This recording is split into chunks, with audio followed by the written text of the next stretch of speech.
أعوذ بالله من الشيطان الرجيم. بسم الله الرحمن الرحيم. وإذا سألك عبادي عني فإني قريب أجيب دعوة الداعي إذا دعاني فليستجيبوا لي وليؤمنوا بي لعلهم يرشدون. أحل لكم ليلة الصيام الرفث إلى نسائكم هن لباس لكم وأنتم لباس لهن. علم الله أنكم كنتم تختانون أنفسكم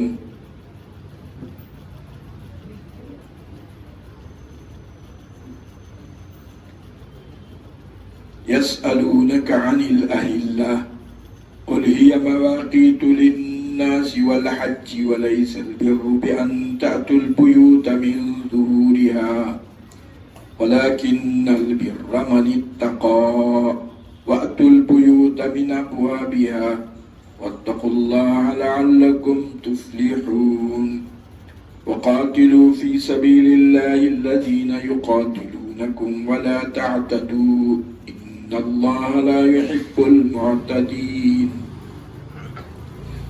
واقتلوهم حيث ثقفتموهم وأخرجوهم من حيث أخرجوكم والفتنة أشد من القتل ولا تقاتلوهم عند المسجد الحرام حتى يقاتلوكم فيه فإن قاتلوكم فاقتلوهم كذلك جزاء الكافرين فإن انتهوا فإن الله غفور رحيم.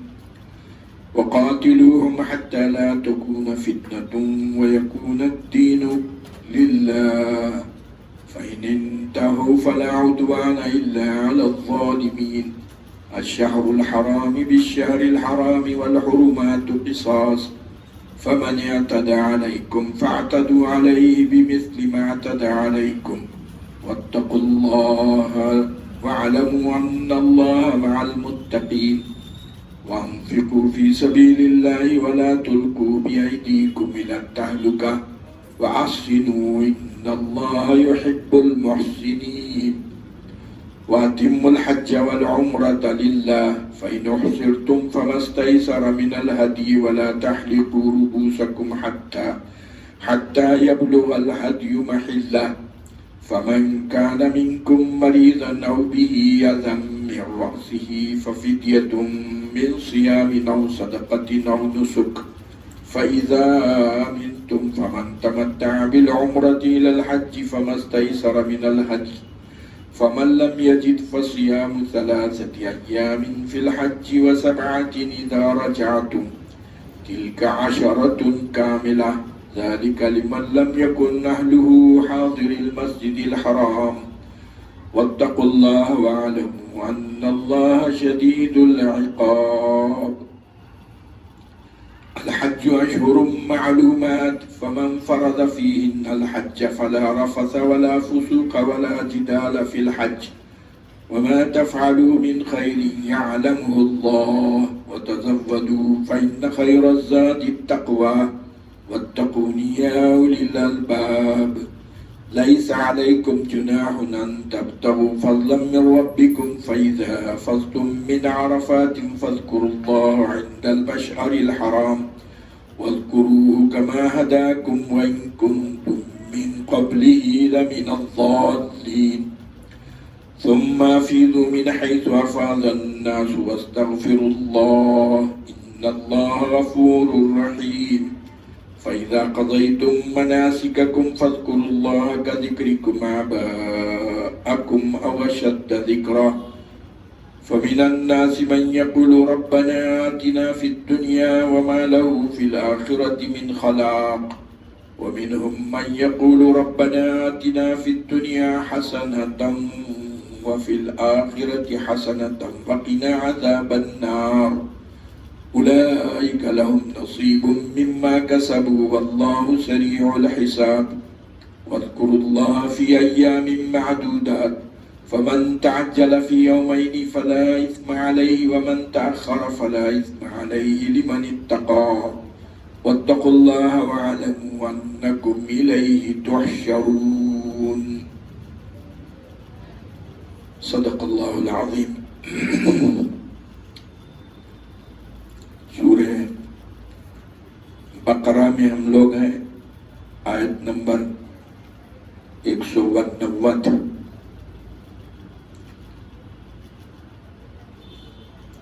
اور جو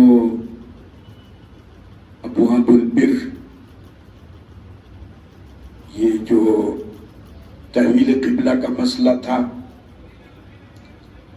اس کے بعد یہود و نصارہ کو بتایا گیا کہ قبلہ مشرق میں ہو کہ مغرب میں ہو، اصل نیکی یہ نہیں ہے۔ تو نیکی کی کیا احکامات ہیں، اس سلسلے میں تفصیل آ رہی ہے۔ تو اس میں سے آج جو ہے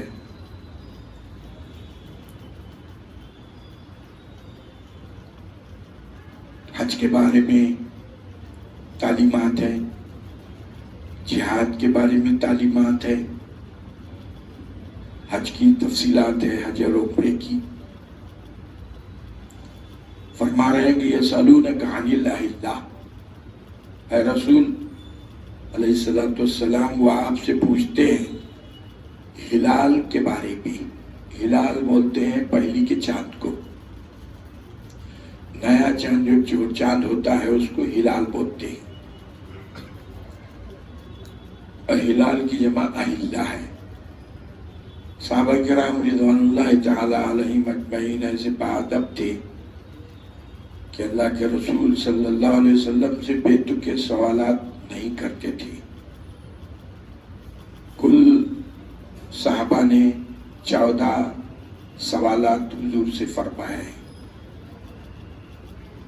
اس میں سے ایک سوال یہ ہلال کے بارے میں بھی ہے، جس کے برخلاف حضرت موسیٰ علیہ السلام کی قوم بات بات کو حضرت موسیٰ سے سوال کرنا اور ان کو تنگ کرنا۔ حضرت موسیٰ علیہ السلام نے گائے ذبح کرنے کی بات فرمائی تو اس میں کئی سوالات انہوں نے کی۔ گائے کیسی ہو، رنگ کیسا ہو، عمر کیا ہو، اور پھر یہ کہ حل میں جو ہے زراعت میں کام کی بھی ہو کہ نہ ہو۔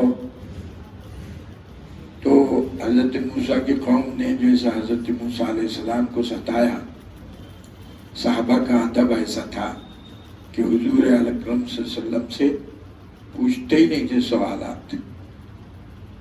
14 سوالات قرآن مجید میں ذکر کیے گئے ہیں جو صحابہ نے حضور سے پوچھے۔ ان میں سے ایک سوال یہ ہلال کے بارے میں بھی تھا۔ ہلال کے بارے میں صحابہ نے یہ پوچھا کہ اللہ کے رسول، یہ سورج تو خیر ٹھیک ہے، صبح نکلتا ہے اور شام غروب ہو جاتا ہے، مگر یہ ہلال کا کیا مسئلہ ہے اللہ کے رسول؟ یہ باریک، پہلے تو پہلی کا چاند بالکل باریک ہوتا ہے، بڑھتے بڑھتے بڑھتے بڑھتے پھر پورا ہو جاتا ہے، پھر گھٹنا شروع ہو جاتا ہے اور پھر پہلی کو باریک نکلتا ہے۔ کیا بات ہے، یہ ایسا کیوں ہوتا ہے؟ تب یہ تو قدرت کا، اللہ سبحانہ و تعالیٰ کی قدرت کا نظام ہے، اور وہ نظام ایسا مضبوط ہے کہ اس میں جو ہے اس کی پیچیدگیوں کو، باریکیوں کو سمجھنا مشکل ہے۔ چاند کا نظام، سورج کا نظام، ستاروں کا نظام، اللہ سبحانہ و تعالیٰ نے زمین میں جتنے بیل بوٹے پھول رنگ رکھے ہیں اس سے زیادہ آسمان میں خوبصورتی پیدا فرما دی۔ زینا السماء الدنیا بزینت الکواکب، اور ہم نے آسمان دنیا کو زینت بخشی ہے۔ ایسا منظر ہے کہ جناب زمین کے سارے منظر اس پہ قربان، اور چاہتا تو اس کو ڈراؤنی بنا سکتا تھا، ایسا منظر بنا تھا ڈراؤنی کے لوگ دیکھ کے ہیبت کھائے، لیکن اللہ نے اس کو خوبصورت بنایا. اور اس کا جو اندر کا نظام ہے، سورج کے نکلنے کا نظام، ستاروں کے نکلنے کا، چاند کے نکلنے کا، اس کے گھٹنے پڑنے کا، یہ سب نظام ہے، آپ سمجھ نہیں سکتے اس کو. اس لیے اللہ سبحانہ و تعالیٰ نے جواب یہ دیا، جواب یہ نہیں دیا کہ چاند کیوں گھٹتا ہے بڑھتا ہے، اس کا کیا فلسفی ہے اس میں اور کیا حکمت، بلکہ جو کام کی چیز آپ کے لیے ہے وہ پوچھو آپ. چاند کے گھٹنے بڑھنے کی کیا فوائد ہیں، کیا حکمتیں ہیں. آپ کو جو ہے کیلنڈر بتایا جا رہا ہے، آسمانی کیلنڈر ہے، وہ سب کو معلوم ہو جاتا ہے کہ آج پہلی ہے. چاہے آپ کیلنڈر چھاپے نہ چھاپے، چاند کی پہلی آتے ہی معلوم ہو جاتی کہ آج پہلی ہے. چاند پورا ہوتے ہی معلوم ہو جاتا ہے کہ یہ 14ویں کا ہے. تو یہ کیلنڈر آپ کے اوقات کے لیے بنایا گیا ہے، آپ کے مہینوں کی گنتی کے لیے بنایا گیا ہے. رمضان کا حساب، شعبان کا حساب، رجب کا حساب، محرم کا حساب، حج کے مہینوں کا حساب، اس سب عبادتوں کا نظام چاند سے رکھا گیا ہے. ذوالحجہ ہے، ذوالقعدہ ہے، شوال ہے، محرم ہے، سفر ہے، یہ سب ربیع الاول ہے، پورے چاند کے لحاظ سے حساب رکھ دیا گیا ہے. عبادتوں کا سارا نظام چاند سے ہے. تو حالانکہ چاند کی حقیقت پوچھی انہوں نے کہ یہ کیوں گھٹتا ہے، باریک کیوں ہوتا ہے، لیکن جواب میں فرمایا قُلْ هِيَ مَوَاقِيتُ لِلنَّاسِ وَالْحَجِّ. یہ کیا پوچھ رہے ہیں آپ کہ اس کی کیا حقیقت ہے، یہ بڑھتا کیوں ہے، گھٹتا کیوں ہے، باریک کیوں ہوتا ہے، آپ کہاں سمجھ سکتے ہو پیچیدگیوں. اور سمجھنا چاہے تو پھر کھوج کا عقل و فکر ہم نے آپ کو دی ہے، کرو تحقیق. چنانچہ تحقیق کرنے والے وہ چاند پہ گئے اور کیا ملا؟ کوئی فائدہ ہی نہیں. اتنی رقم خرچ کرے کہ پوری دنیا بیٹھ کے کتنے کی سال کھا سکتی تھی، کیا ملا؟ اس لیے فرما رہے اسے حاصل نہیں ہے. البتہ یہ تمہارے فائدے کا ہے. قُلْ هِيَ مَوَاقِيتُ لِلنَّاسِ، یہ لوگوں کے لیے کیلنڈر ہے. والحج، اور حج کا کیلنڈر ہے. یہ فائدہ ہے اس سے تمہارا. اب جاہلیت کے دور میں عرب لوگ، قریش کے لوگ حج تو کرتے تھے. حضرت ابراہیم علیہ السلام کے زمانے سے جو آیا اس کا جو ہے غلط سلط طریقے سے صحیح حج کرتے تھے. اور حج کیا کرتے تھے؟ میلہ، مجلسیں، شعراء کی محفلیں، منڈی، خرید و فروخت، یہ حج تھا ان کا. تو اب اس میں بھی بعض خرافات ان کے پاس یہ تھے کہ مکے میں گھر سے نکل گئے اور کوئی ضرورت پیش آئی، گھر میں سے کوئی سامان لینے کی، کوئی چیز لینے کی یا گھر جانے کی، تو دروازے سے نہیں جاتے تھے. سمجھتے تھے کہ گناہ ہے کیونکہ احرام میں ہے.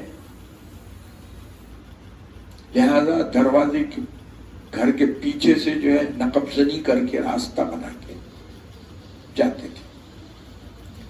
ایک غلط فکر جو اپنے من سے گھڑنے کی بات ہے. تو اللہ نے فرمایا لَيْسَ الْبِرُّ بِأَن تَأْتُوا الْبُيُوتَ مِن ظُهُورِهَا، یہ کوئی نیکی نہیں ہے کہ گھر کے پچھلے حصے سے آپ اندر جاؤ. وَلَكِنَّ الْبِرَّ مَنِ اتَّقَىٰ، نیکی یہ ہے کہ اللہ کا تقوی اختیار کرو، اللہ کا خوف اور ڈر پیدا کرو. وَأْتُوا الْبُيُوتَ مِنْ أَبْوَابِهَا، اور گھروں میں ان کے دروازوں سے اندر داخل ہو جاؤ. ضرورت پڑتی ہے دروازوں سے جاؤ، کوئی حرج نہیں. واتقوا اللہ لعلکم تفلحون. اللہ سبحانہ تعالیٰ کے تعلیمات کا لحاظ رکھو تاکہ تم کو کامیابی نصیب ہو.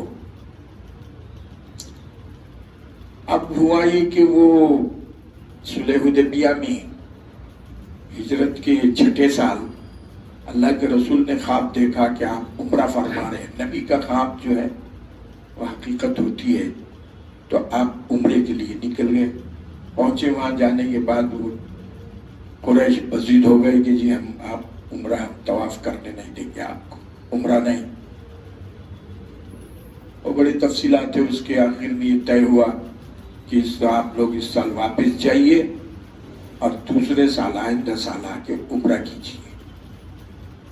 تو حضور نے ان سے معاہدہ کیا، صلح ہوئی، اور اس کے بعد آئندہ سال 7 ہجری میں حضور تشریف لائے اس کے عمرے کے لیے.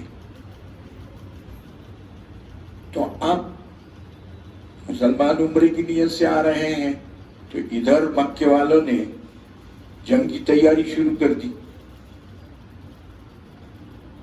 ہتھیار یہ وہ جمع نہ کرنا. تو اب مسلمانوں کو اطلاع ملی تو وہ سوچنے لگے ارے حرم میں کیسی جنگ، حرم ہے اس میں جنگ کیسا، اللہ کے گھر میں تو شکاری جانور کو مارنا بھی، کیڑے پتنگوں کا مارنا بھی جرم ہے، یہ جنگ کیسا کریں گے یہ، اور پھر ہم لوگ کیا کریں. اب اللہ سبحانہ وتعالیٰ نے حکم کیا وَقَاتِلُوا فِي سَبِيلِ اللَّهِ، لڑو اللہ کے راستے میں. جب وہ لڑیں تو بھی لڑو. تو اسلامی جہاد دفاع ہے، دفاعی نظام ہے. آپ لڑیں گے اس کا جواب دیں گے. قاتلوا فی سبیل اللہ، اللہ کے راستے میں لڑو. کن سے لڑو؟ الذین یقاتلونکم، جو تمہارے سے لڑ رہے ان سے لڑو، جو نہیں لڑ رہے ان سے مت لڑو.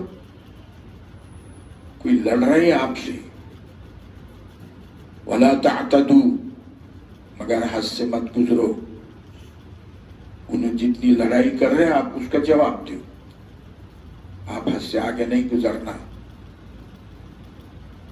بچوں کو نہیں مارنا، عورتوں کو نہیں مارنا، بوڑھوں کو نہیں مارنا، عبادت گزار جو ہیں ان کو نہیں مارنا، گھروں میں جو بیٹھا اپنے اس کو نہیں مارنا،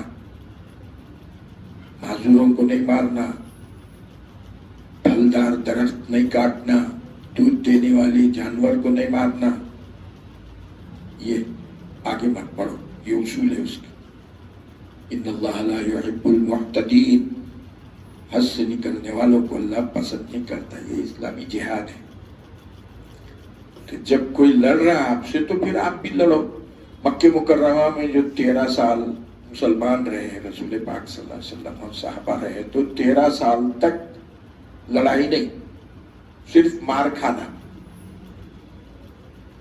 صبرن یا علی یاسر فإن موعدکم الجنہ، مار کھانا، جواب نہیں دینا. آل یاسر کو غلام تھے، ان کے آقا نے پکڑ کے جو ہے ان کو سزا دی. رسول پاک کا گزر ہوا، حضور نے فرمایا یاسر والو، یاسر کا خاندان صبر کرو، فإن موعدکم الجنہ، تمہارا ٹھکانہ جنت ہے. تو 13 سال تک صرف مار کھانا، کوئی جواب نہیں دینا. کوئی مارا بھی تو مارنا نہیں. ایک صحابی نے جو ہے اونٹ کی ہڈی سے کوئی ان کو مار رہا تھا، اونٹ کی ہڈی سے جو ہے جواب دیا تو ناراض ہوئے اللہ کے رسول. تو مکہ مکرمہ میں 13 سال تک فقط مار کھانے کا کام تھا. جب مدینہ منورہ تشریف لائے، ہجرت کے بعد جمعیت بنی، آپ کا ایک رابطہ بنا، جماعت بن گئی، تو اب حکم ملا قاتلو فی سبیل اللہ. اچھا، قتل بھی، لڑنا بھی کس لیے ہے؟ تعصب کے لیے، عصبیت کے لیے. ہم فلاں قبیلہ ہے وہ قبیلہ ختم کرنا ہے، نہیں. نسل ختم کرنا تعصب کے خاطر، اپنے ذاتی اخر نہیں. قاتلو فی سبیل اللہ، اللہ کے خاطر لڑو، اللہ کو خوش کرنے کے لیے لڑو. دنیا میں جیسی جنگیں ہو رہی ہے، اسکول پہ مار رہے ہیں بچے، چھوٹے چھوٹے بچے ہلاک ہو رہے ہیں، بم ڈال رہے ہیں، پوری آبادی. آج تک جو ہے وہ جاپان اس کی سزا بھگت رہا ہے، بچے معذور اپاہج پیدا ہو رہے ہیں. دوسری جنگ عظیم میں امریکہ نے جو ان پہ بم ڈالے تھے، آج تک وہاں کے بچے جو ہے، وہاں کی زمین کوئی پیداوار اس میں نہیں ہے. یہ نہیں ہے اسلامی لڑائی. قاتلو فی سبیل اللہ، اللہ کے خاطر لڑو، اپنی ذاتی غرض کے لیے نہیں، اپنی ذاتی دشمنی کے لیے نہیں، اپنے مفاد کے لیے نہیں. ان کے پیٹرول کے چشمے ہڑپ کرنا ہے لہذا لڑائی. یہ تو خوب ہوتی. الذین یقاتلونکم، لڑو ان سے جو تم سے لڑ رہے ہیں، دوسروں سے نہیں لڑنا. حکم دیا حضور نے. عورتیں، بچے، معذور، عبادت گزار لوگ جو گھر میں بیٹھ گیا ہے، جس نے ہتھیار ڈال دیا ہے، اس سے نہیں لڑنا. جھاڑنے کاٹنا، دودھ والے جانور کو نہیں مارنا، یہ اسلامی تعلیمات ہیں. کہاں ہیں؟ ان اللہ لا ولا تعتدوا، اور حد سے آگے مت بڑھو. ان اللہ لا يحب المعتدین، حد سے آگے جو گزریں گے اللہ پسند نہیں کرتا ایسے لوگوں کو. وَاقْتُلُوهُمْ حَيْثُ ثَقِفْتُمُوهُمْ، اور جب وہ مارنے لگے آپ کو حرم میں، تم بھی مارو. پھر کیا کریں گے؟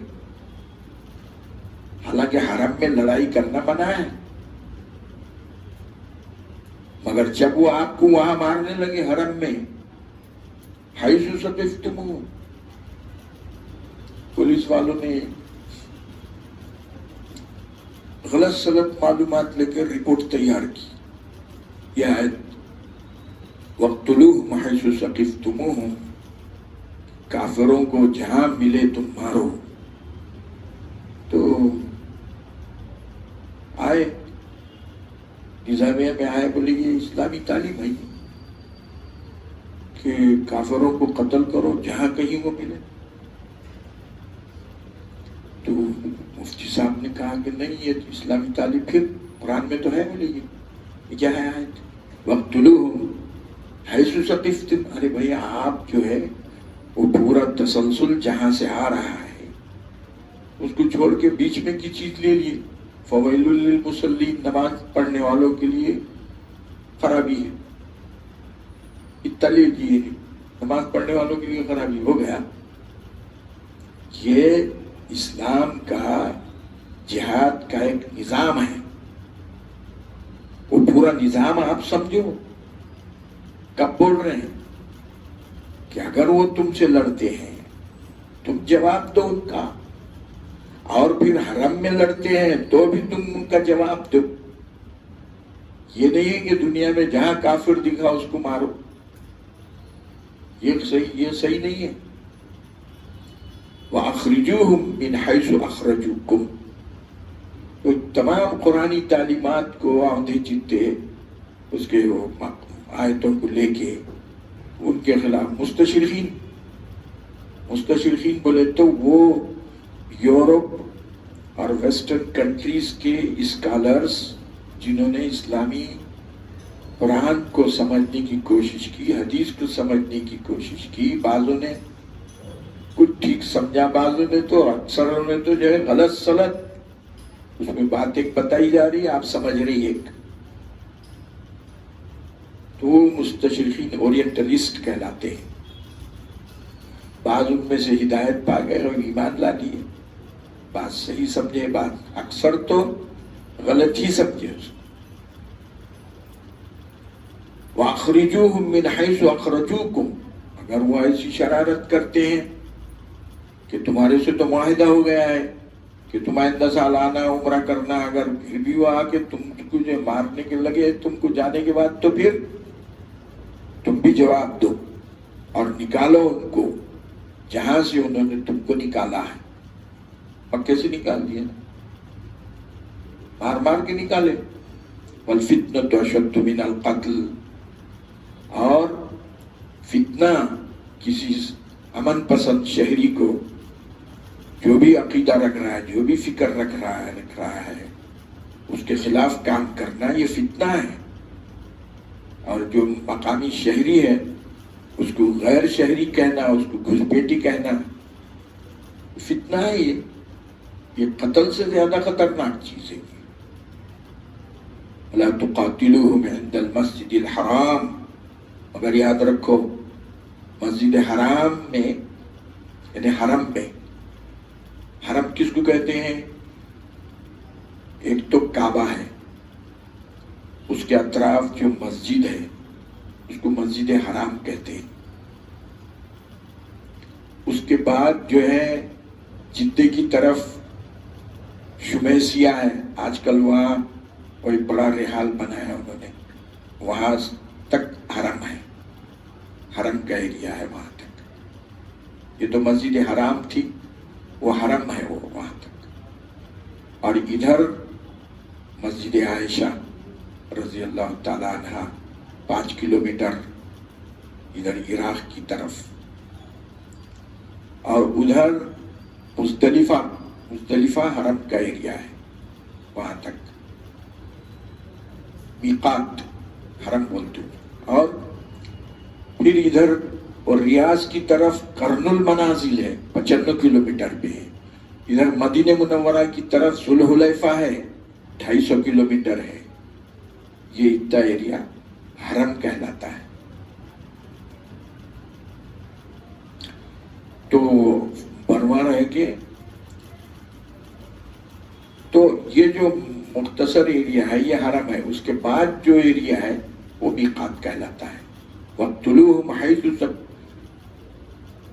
وَلَا تُقَاتِلُوهُمْ عِنْدَ الْمَسْجِدِ الْحَرَامِ، مسجد حرام کے پاس نہیں لڑنا ان سے، حَتَّى يُقَاتِلُوكُمْ فِيهِ، اگر وہ تم سے اسی میں لڑنے لگے پھر دفاع میں آپ جواب دے دو، مسجد حرام ہی میں کیوں نہ ہو۔ فَإِنْ قَاتَلُوكُمْ، اگر وہ لڑتے ہیں تم سے مسجد حرام میں، فَاقْتُلُوهُمْ، تم بھی لڑو ان سے۔ كَذَلِكَ جَزَاءُ الْكَافِرِينَ، یہی بدلہ ہے کافروں کا۔ فَإِنِ انتَهَوْا فَإِنَّ اللَّهَ غَفُورٌ رَحِيمٌ، اور اگر وہ باز آتے ہیں اس سے، توبہ اللہ کرتے ہیں، اللہ معاف کرنے والا ہے۔ قَاتِلُوهُمْ حَتَّى لَا تَكُونَ فِتْنَةٌ، اور جب انہوں نے لڑائی شروع کی تو اتنا لڑو کہ فتنہ ختم ہو جائے۔ فتنے کے معنی یہ ہے کہ مکے کے لوگ جو ہے، جو سردار لوگ تھے، بڑے لوگ تھے، وہ غریب عوام جو تھے ان پر ان کی ٹھاک تھی، ان کو اسلام میں داخل ہونے نہیں دے رہے تھے، جو داخل ہوا اس کو ستا رہے تھے۔ تو وہ ان کا کنٹرول اور ان کا ٹھاک ختم ہو جانا، اس وقت تک لڑو، ان کو ختم مت کرو، پورا ان کو صفایا کرنا نہیں ہے۔ ان کی جو ڈھاک ہے، ان کا جو غلبہ ہے، ان کا جو تسلط ہے، وہ ختم ہونا ہے۔ وہ جو غریبوں کو، مسکینوں کو، پریشان حال لوگوں کو ستا رہے ہیں، وہ ختم ہونا ہے۔ وَيَكُونَ الدِّينُ لِلَّهِ، اور دین اللہ کا ہو جائے، اس وقت تک لڑو۔ فَإِنِ انتَهَوْا فَلَا عُدْوَانَ إِلَّا عَلَى الظَّالِمِينَ، اور اگر وہ باز آتے ہیں تو پھر زیادتی کسی پہ نہیں ہوگی۔ الشہر الحرام اچھا، ایک تو یہ ہو گیا تھا حرم کا، دوسرا یہ تھا کہ ذوالقعدہ میں حضور نے یہ عمرہ کیا۔ ذوالقعدہ خود بھی جو ہے وہ 4 مہینے پہلے سے محترم مہینے چلے آ رہے تھے، ذوالقعدہ، ذوالحجہ، محرم، رجب، 3 مہینے مسلسل اور 1 مہینہ الگ رجب۔ ذوالقعدہ، ذوالحجہ، محرم اور رجب، 4 مہینوں میں باپ کا قاتل بھی ملتا اس سے نہیں لڑتے تھے، اس کو مارتے نہیں تھے۔ جب یہ قاعدہ ہے اور پھر جو ہے ذوالقعدہ میں جا رہے ہیں آپ، تو اگر ذوالقعدہ کا بھی وہ احترام نہیں کرتے ہیں تو پھر الشہر الحرام بالشہر الحرام، ٹھیک ہے، پھر ذوالقعدہ کا بھی لحاظ نہیں ہے ان کو، جبکہ پہلے سے کرتے آ رہے ہیں، تو پھر تم بھی ذوالقعدہ میں مارو۔ والحرمات قصاص، اور بدلہ ہے یہ، انہیں مارتے ہیں آپ ماریں گے۔ فمن اعتدى علیکم فاعتدوا علیہ، جو تم پر زیادتی کرتا ہے تم اس پر زیادتی کرو، بمثل ما اعتدى علیکم، اتنی ہی جتنی اس نے کی ہے۔ اس نے انگلی توڑی، آپ انگلی توڑو۔ واتقوا اللہ، ان سب کاروائیوں میں اللہ کا خوف ساتھ رکھو۔ وَعَلَمُوا أَنَّ اللَّهَ مَعَ الْمُتَّقِينَ، اور خوب یاد رکھو کہ اللہ اپنے ڈرنے والوں کے ساتھ ہے، اللہ سے جو تقوی رکھنے والے ہیں ان کے ساتھ اللہ کی ذات ہے۔ وَأَنفِقُوا فِي سَبِيلِ اللَّهِ، اور اللہ کے راستے میں خرچ کرو۔ وَلَا تُلْقُوا بِأَيْدِيكُمْ إِلَى التَّهْلُكَةِ، اپنے ہاتھوں کو ہلاکت میں مت ڈالو۔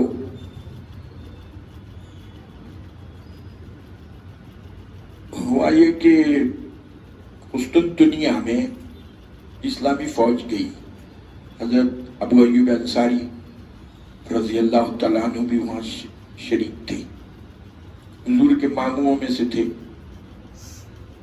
اور وہ قسطنطنیہ کے فوج میں شامل تھے۔ قسطنطنیہ میں جب یہ گئے تو وہ سامنے سے رومی فوج تیار ہو کے آ گئی، تو ان میں سے ایک صحابی جو ہے ہمت کر کے وہ گھس گئے فوج کے اندر۔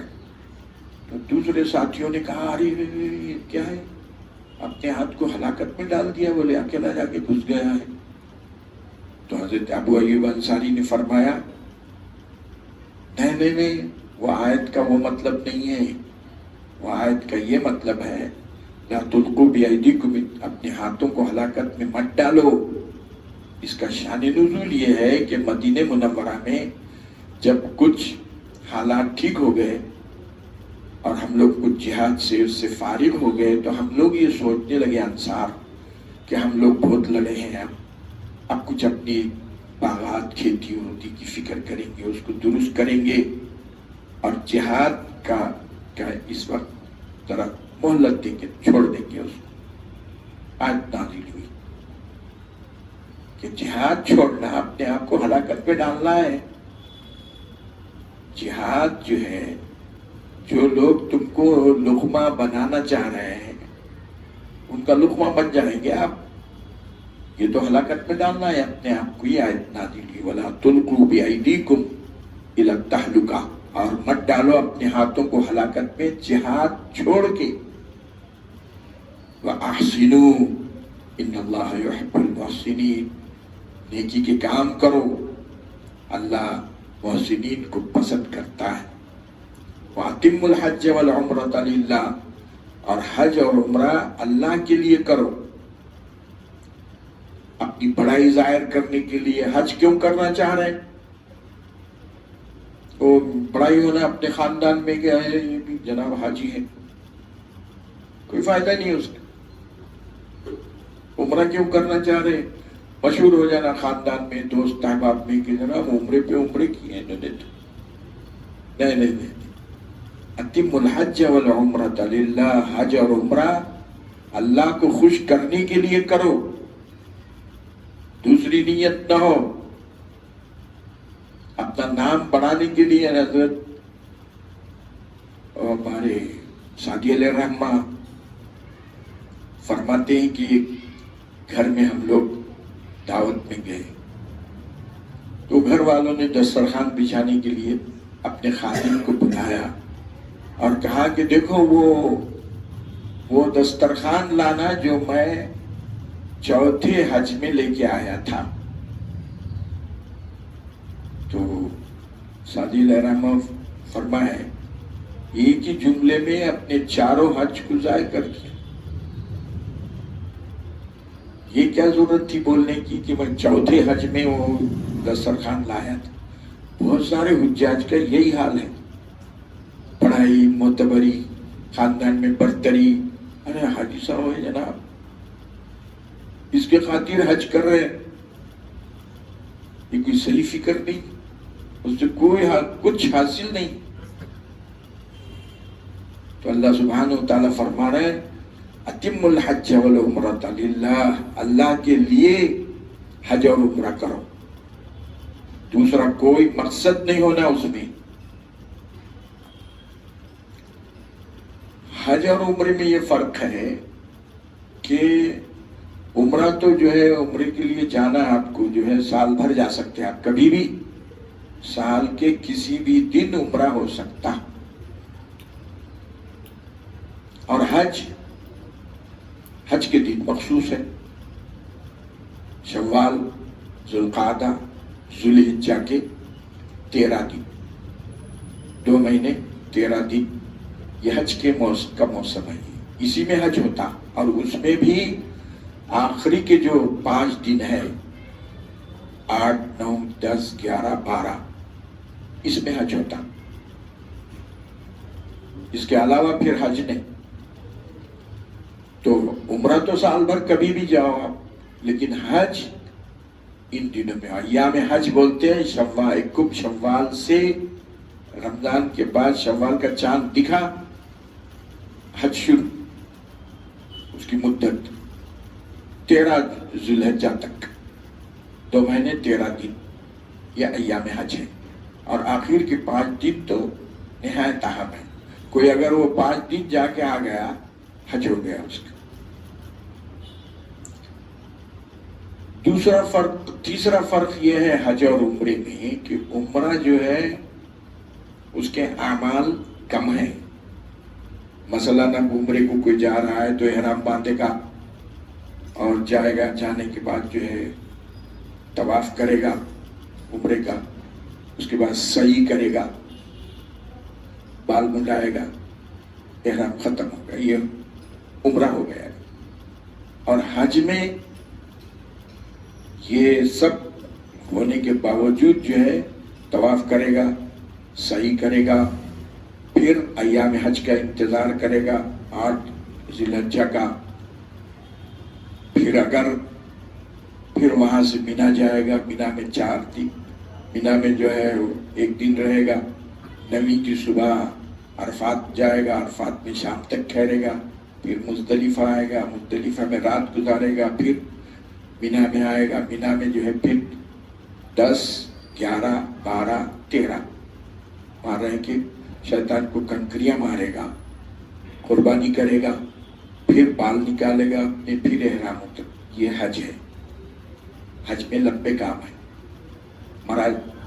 مشاعر حج، مناسک حج بولتے ہیں اس کو. اور یہ عمرہ ہے. اور پھر حج جو ہے 3 قسم کا ہوتا ہے. ایک حج تو یہ ہے کہ آپ جا کے صرف حج کر رہے ہیں، اس کے ساتھ عمرہ نہیں ہے. صرف حج کیا ہے؟ گئے آپ، طواف کیے، سعی کیے، اب اس کے بعد انتظار میں آپ بیٹھے رہے ذوالحجہ کے 8 تاریخ کو وہ تکمیل کریں. عمرہ نہیں ہے اس کے ساتھ. اور پھر حج، دوسرا حج یہ ہے، اس کو حج افراد بولتے ہیں. دوسری قسم قران کی ہے، یعنی احرام باندھے گا، عمرہ کرے گا پہلے، پھر ایام حج کا انتظار کرے گا، اسی احرام میں باقی رہے گا، عمرہ کرے گا. یہ قران ہے. اور ایک تمتع ہے. ہمارے جتنے لوگ یہاں سے جاتے ہیں سب تمتع کرتے ہیں. وہ یہ ہے کہ یہاں سے جا کے جناب عمرہ کرے گا، اس کے بعد جو ہے احرام اتار دے گا، پھر ایام حج آنے کے بعد پھر دوسرا احرام باندھ کے پھر حج کرے گا، قربانی کرے گا. تو حج تمتع، حج قران، حج افراد، 3 قسم کا حج ہوتا ہے. اب جو لوگ مکے والے ہیں ان کو حج قران اور تمتع نہیں ہے. وہ ہم یہاں سے جانے والوں کے لیے حج قران ہے یا تمتع ہے. ایک عمرے سے، ایک احرام سے اگر کام ہو رہا ہے تو وہ قران ہے. 2 احرام سے اگر کام ہو رہا ہے تو حج تمتع ہے. تو ہمارے پاس سے یہاں سے جانے والے سب تمتع کرتے ہیں. تو فرما رہے ہیں فَإِنْ أُحْصِرْتُمْ،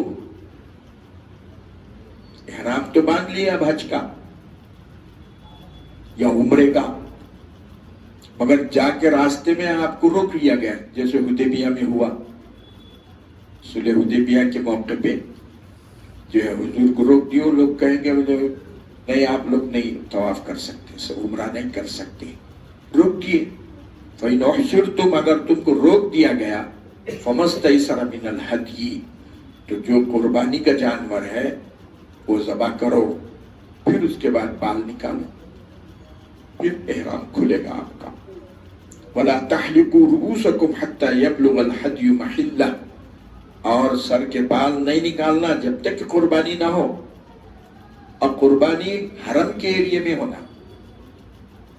اب صحابہ تو جو ہے حدیبیہ کے موقع پر حرم میں تھے، حدیبیہ بولے تو حرم تھا۔ فَمَنْ كَانَ مِنْكُمْ مَرِيضًا أَوْ بِهِ أَذًى، سر کے بال نہیں نکالنا، لیکن کسی آدمی کو سر میں کوئی بیماری ہو گئی، او بھی اعظم من راسه، یا سر میں کوئی تکلیف ہو گئی، ففدیۃ من صیام، تو ٹھیک ہے، بس اس صورت میں آپ بال نکال کے فدیہ دے دو۔ من صیام، روزے رکھو، او صدقۃ، یا صدقہ دو، او نسک، فاذا امنتم فمن تمت، تو یہ بال نکالنے کی جو سہولت ہے اس میں روزے رکھنا ہے، 10 روزے، 3 وہاں رکھنا ہے اور 7 روزے گھر آنے کے بعد۔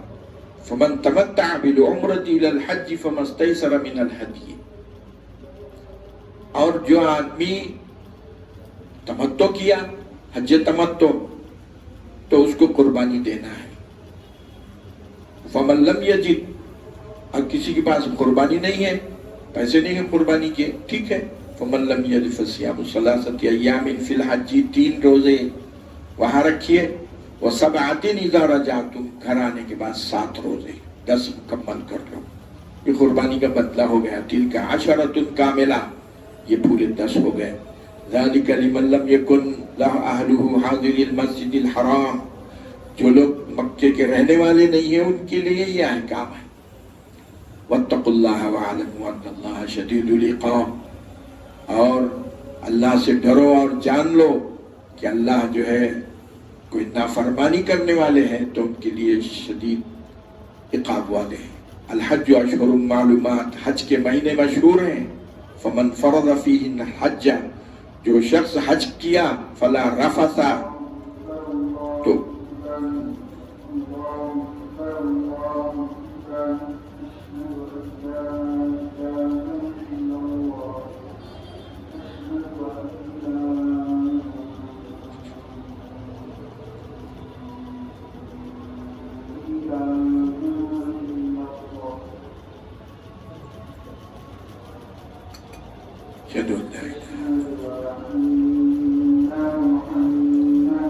صلی اللہ تعالی علیہ وسلم۔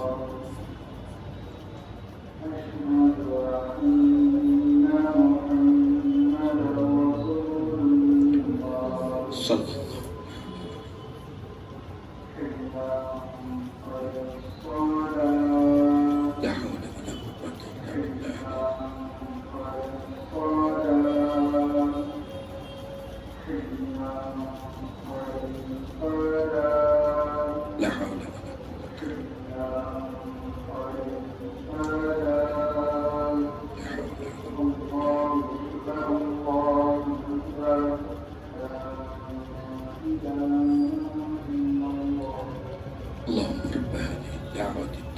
الصلاة القائمة آت محمدا الوسيلة والفضيلة وبعثه مقاما محمودا الذي وعدته كما تخلف الميعاد۔ حج کے مہینے معلوم، فمن فرض فیہن الحج، جو کوئی حج ادا کیا، فلا رفث، بیوی کے ساتھ تعلق نہیں رکھنا، جو جسمانی تعلق ہے وہ نہیں رکھنا، ولا فسوقا، کوئی گناہ نہیں ہے اس میں، ولا جدالا فی الحج، جھگڑے کی کوئی گنجائش نہیں۔ یہ نہیں بول رہے کہ بیوی سے ہم بستری مت کرو، گناہ مت کرو، جھگڑا مت کرو، یہ نہیں بول رہے، بلکہ فرما رہے ہیں فلا رفسا، بیوی کے ساتھ ہم بستری کا سوال ہی نہیں ہے، نہ گناہ کی کوئی گنجائش ہے، نہ جھگڑے کی کوئی گنجائش ہے. یہ حج ہے. وَمَا تَفْعَلُوا مِنْ خَيْرٍ يَعْلَمُهُ اللَّهُ، جو کچھ تم نیکی کا کام کرو گے اللہ کو اس کا علم ہے. تزودوا، یمن کے لوگ کیا کرتے تھے، حج کو آ جاتے تھے بغیر توشے کے، بغیر اخراجات کے، اور سمجھتے تھے کہ ایسا جو ہے تقوی ہے، یہ توکل ہے، یہ اللہ بھروسے چلے. فرمایا وَتَزَوَّدُوا، توشہ ساتھ لو، فَإِنَّ خَيْرَ الزَّادِ التَّقْوَىٰ، اور بہترین توشہ تقوی کا ہے. بھیک مت مانگو، حج میں لوگوں کو پریشان مت کرو، بھیک مت مانگو. وَاتَّقُونِ يَا أُولِي الْأَلْبَابِ، اے عقل مندو میرا تقوی اختیار کرو. لَيْسَ عَلَيْكُمْ جُنَاحٌ أَن تَبْتَغُوا فَضْلًا مِّن رَبِّكُمْ، اور برسرے تذکرہ جو ہے، راستے میں کوئی چھوٹی موٹی تجارت اگر کر لیے تو کر بھی سکتے ہو، وہ بھی اجازت ہے. مقصد تجارت نہیں ہونا، مگر اگر چھوٹی موٹی تجارت کر لیے سائٹ میں تو کر سکتے ہیں. فضلا من ربکم، اللہ کے فضل کو ڈھونڈو. فإذا أفضتم من عرفات فاذكروا الله عند المشعر، اور جو قریشی تھے وہ لوگ عرفات نہیں جاتے تھے، بولتے تھے ہم عرف احمسی ہیں، یعنی ہم بڑے لوگ ہیں، یہ باہر کے جو لوگ آ رہے ہیں ان کو جانا چاہیے عرفات میں. تو اللہ سبحانہ و تعالیٰ نے فرمایا کہ فَإِذَا أَفَضْتُم مِّنْ عَرَفَاتٍ، جب تم عرفات سے لوٹو، فَاذْكُرُوا اللَّهَ عِندَ الْمَشْعَرِ الْحَرَامِ، مشعر الحرام کے پاس اللہ کو یاد کرو. مزدلفہ میں جو پہاڑی ہے اس کا نام مشعر الحرام ہے، اس کے پاس ایک مسجد ہے. تو مشعر الحرام پہ اللہ کو یاد کرو. وَاذْكُرُوهُ كَمَا هَدَاكُمْ، اور ایسا ہی یاد کرو اللہ کو جیسے تم کو بتایا گیا ہے، اپنے من میں آیا جیسی ویسا اللہ کو یاد مت کرو. تو ان سے یہ کہا گیا ثُمَّ أَفِيضُوا مِنْ حَيْثُ أَفَاضَ النَّاسُ، لوگ جہاں سے جا کے لوٹ رہے ہیں عرفات سے، تم بھی وہاں تک جاؤ. تم کو کوئی چاند نہیں لگا، تم اور وہ برابر برابر انسان ہیں. تم یہ سمجھ رہے کہ ہم قریشی ہیں، احمسی ہیں، معتبر ہیں، ہم کو کیا ضرورت ہے وہاں تک؟ نہیں، سب وہاں تک جاؤ. سارے انسان ہمارے پاس برابر برابر ہے، کوئی انسان بڑا کوئی چھوٹا نہیں ہے. یہاں اسلام کی تعلیمات میں اتنی عمدگی ہے کہ دنیا ریالائز کرنے جا رہی ہے، اور ایسی ریزننگ معقولیت ہے کہ ایک سمجھدار آدمی کو اگر وہ نارمل انداز سے سوچا تو قبول کرنا ہی کرنا ہے. ایسی ریزننگ ہے اس میں. اسی معقولیت سے ڈر رہے ہیں کہ اسلام میں ایسی معقولیت ہے کہ لوگ خود بخود اس کی طرف جا رہے ہیں. امریکہ ہے، لندن ہے، وہ جتنے ویسٹرن کنٹریز ہیں، بڑھتے جا رہی تعداد. ہیبت ہو گئی اب کہ یہ بڑھتے بڑھتے کہیں پورا ہندوستان ختم نہ ہو جائے، لہذا اسلام کے خلاف دشمنی، تاکہ دوسرے جو ہے ہیبت کھائیں آپ سے، آپ کو ٹیررسٹ قرار دینا، آپ کو جاہل قرار دینا، آپ کو دہشت گرد قرار دینا، تاکہ وہ عام لوگ جو ہے آپ سے ڈریں. جو متعصب قسم کے تعلیم یافتہ لوگ ہیں وہ قدیم شہر میں قدم نہیں رکھتے ہو، اور بولے وہ سب ٹیررسٹ لوگ ہیں، بولے یاقوت پورا دبیر پورا اور ٹیررسٹ ہے پورے. ایسی حیبت پیدا کر کے رکھتی. ایک مرتبہ میں جو ہے یونیورسٹی جا رہا ہوں، ٹرین میں بیٹھا ہوں، تو ایک آفیسر یونیورسٹی کا ٹرین میں بیٹھا، تو میں نے پوچھا کہ وہی کہاں کے ہیں آپ؟ میں بولا میں دبیر پورے کا ہوں. دہشت گرد ہے بولے سب وہاں پہ. اللہ علیہ بھائی.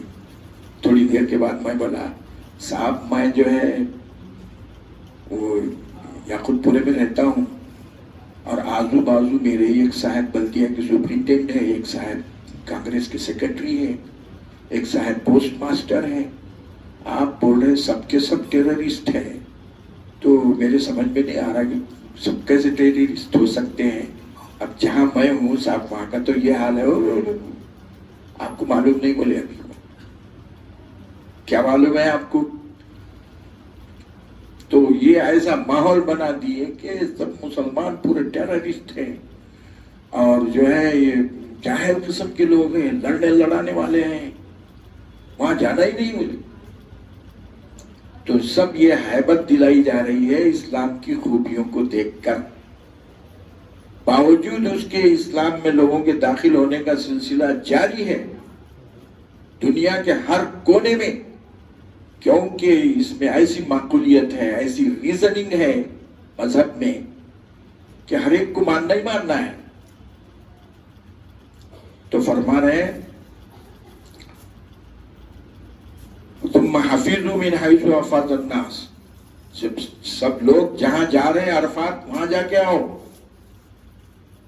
واستغفر اللہ, اور جو غلطی ہو رہی ہے اللہ سے مغفرت مانگو. ان اللہ غفور رحیم. فَإِذَا قَضَيْتُم مَّنَاسِكَكُمْ فَاذْكُرُوا اللَّهَ كَذِكْرِكُمْ آبَاءَكُمْ وَأَشَدَّ ذِكْرًا. اب پہلے کیا کرتے تھے کہ حج میں جو ہے میلے ہو جاتے تھے اور جو ہے مجلس شعراء اپنے اپنے کلام پڑھتے تھے. یہ اپنے خاندان قبیلے کی معتبری بڑائی بیان کرتا تھا, وہ اپنے قبیلے کی معتبری بڑائی بیان کرتا تھا.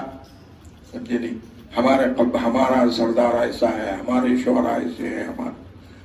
تو اللہ سبحانہ تعالیٰ نے فرمایا یہ جو ہے نا فَإِذَا قَضَيْتُمْ, جب تم ادا کر چکو فَاذْكُرُوا اللَّهَ كَذِكْرِكُمْ آبَاءَكُمْ, تمہارے باپ دادا کو جیسے یاد کرتے تھے اس سے زیادہ اللہ کو یاد کرو. وَمِنَ النَّاسِ مَن يَقُولُ رَبَّنَا آتِنَا, بعض لوگ ایسے ہیں کہ جو یہ دعا کرتے ہیں کہ اے رب ہم کو دنیا میں مال و دولت عطا فرما, وَمَا لَهُ فِي الْآخِرَةِ مِنْ خَلَاقٍ. بس بہت سارے لوگ مسلمانوں میں بھی ہے جو دیکھیں گے دنیا, اللہ سے کیا مانگ رہے ہیں؟ دنیا ہونا. بس مانگ سکتے ہیں, آپ کوئی حرج نہیں ہے, لیکن صرف دنیا ہی نہیں مانگنا.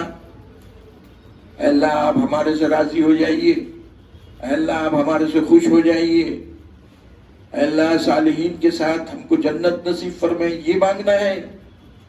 صرف دنیا ہی مانگ رہے, اے اللہ گھر دے, اے اللہ نوکری دے, اے اللہ.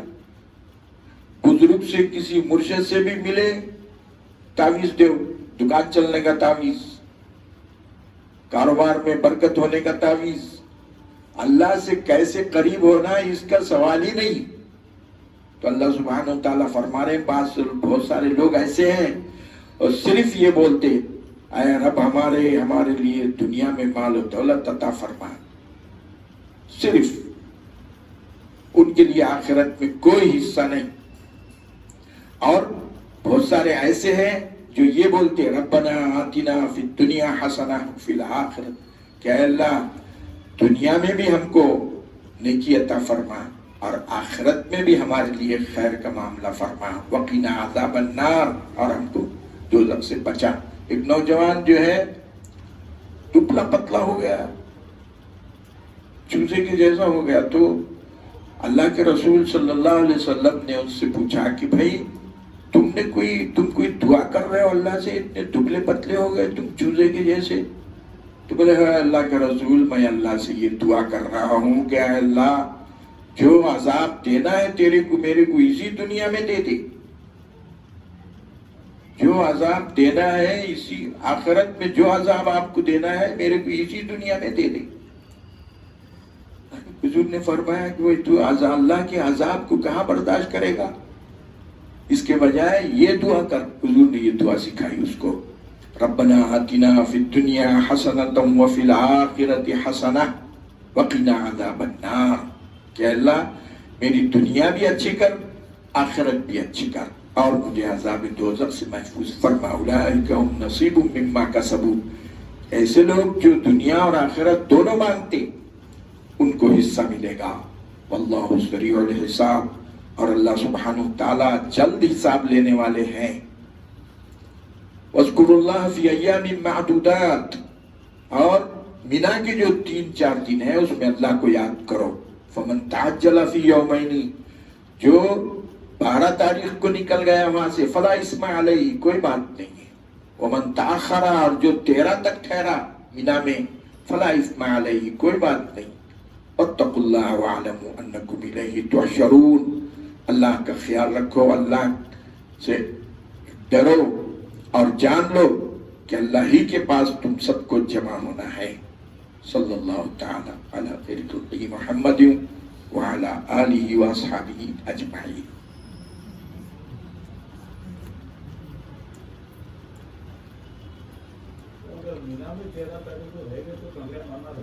ہاں، کنکریاں مارنا رہتا، اور جو ہے فجر کے بعد ہی کنکریاں مار سکتے ہیں، سوال کے بعد کی ضرورت نہیں ہے. 13 کو اگر کوئی 12 کے دن غروب ہو گیا اس کو بنا میں، تو 13 کی کنکری اس پر واجب ہو جائے گی، اور وہ کنکری جو ہے 13 کے دن فجر کے ساتھ ہی مار سکتے ہیں آپ. ورنہ دوسرے دنوں میں تو جو ہے کنکری مارنا زوال کے بعد ہے.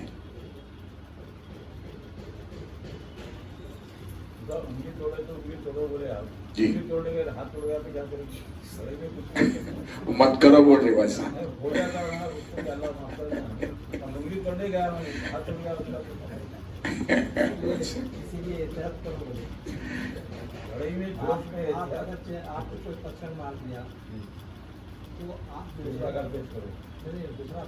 وہ تو عیسائیت ہے. حضرت موسیٰ علیہ السلام کے دین میں سختی ہے، حضرت عیسیٰ علیہ السلام کے دین میں بہت نرمی ہے. ہمارے پاس درمیانی راستہ ہے. خیر الامور اوسطها. حضور اکرم صلی اللہ علیہ وسلم عمرے کے لیے گئے تھے، ان کو روک دیا گیا. آپ جو ہے ساتھ جو ہے جانور بھی لے کے گئے تھے، تو اس زمانے میں جو ہے عمرے کے لیے جو ہے جانور لے جانا ضروری تھا.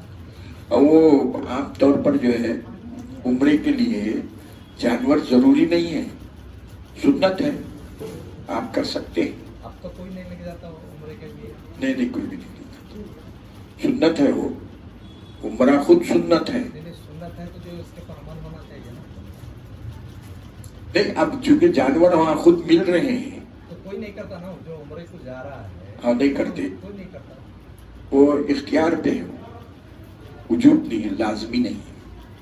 کرنا چاہے آپ تو کر سکتے ہیں.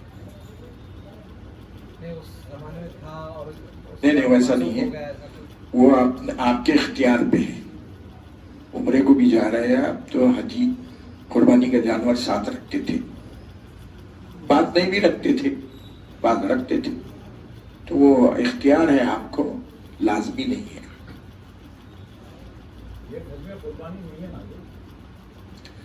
حج افراد جو ہے اس میں قربانی نہیں ہے. حج تمتع میں قربانی ہے، حج قران میں قربانی ہے.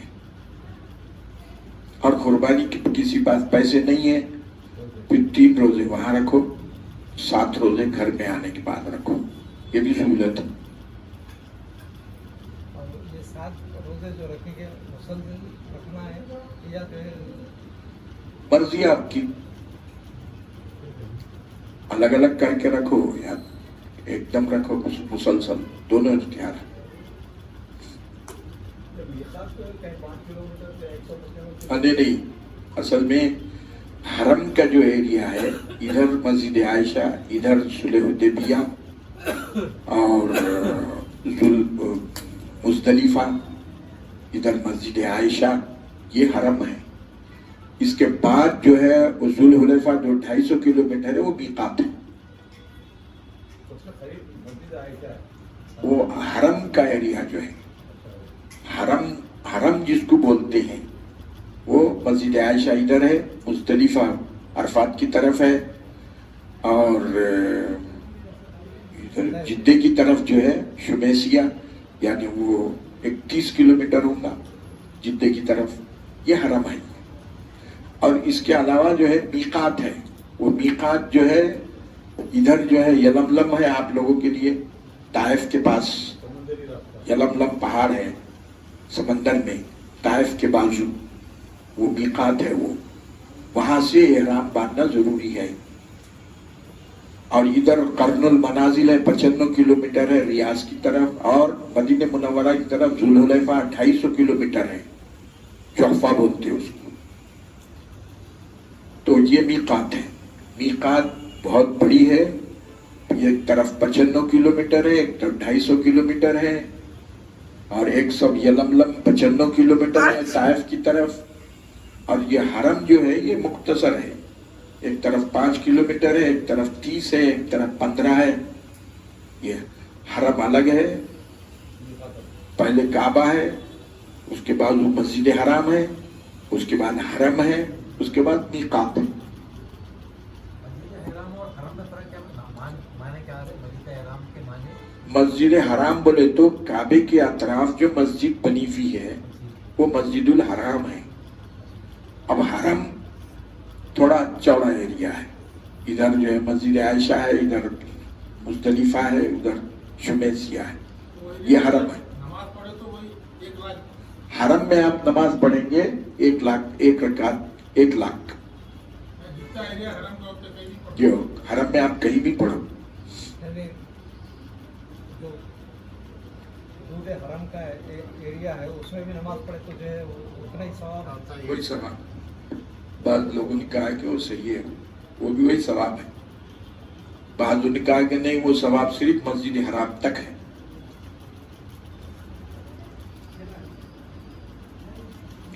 ظالم کے معنی گمراہ اور ناواقف جو میں ہے جو بھی معنی آ رہے ہیں. جو ظالم کے کئی معنی ہیں، گمراہ، گمشدہ یہ معنی بھی ہے اس کے.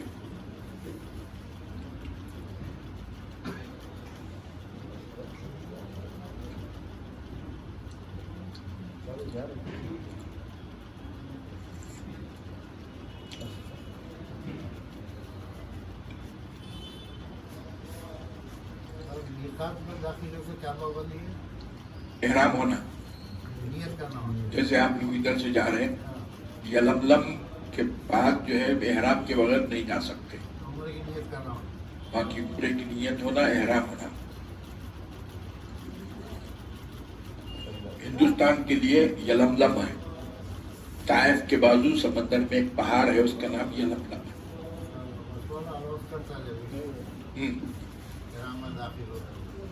جو ہے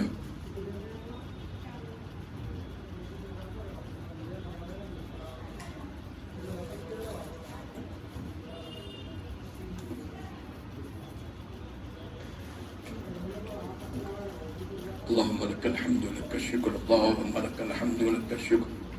اللهم صل على سيدنا وشفيعنا مولانا محمد بارك وسلم. يا حي يا قيوم برحمتك نستغيث، لا إله إلا أنت سبحانك إني كنت من الظالمين. ربنا ظلمنا أنفسنا وإن لم تغفر لنا وترحمنا لنكونن من الخاسرين. اللهم إنك عفو كريم تحب العفو فاعف عنا يا كريم. اللهم ربنا فاغفر لنا ذنوبنا وكفر عنا سيئاتنا وتوفنا مع الأبرار. وصلى الله تعالى على خير خلقه محمد وعلى آله وأصحابه أجمعين برحمتك يا رحمن.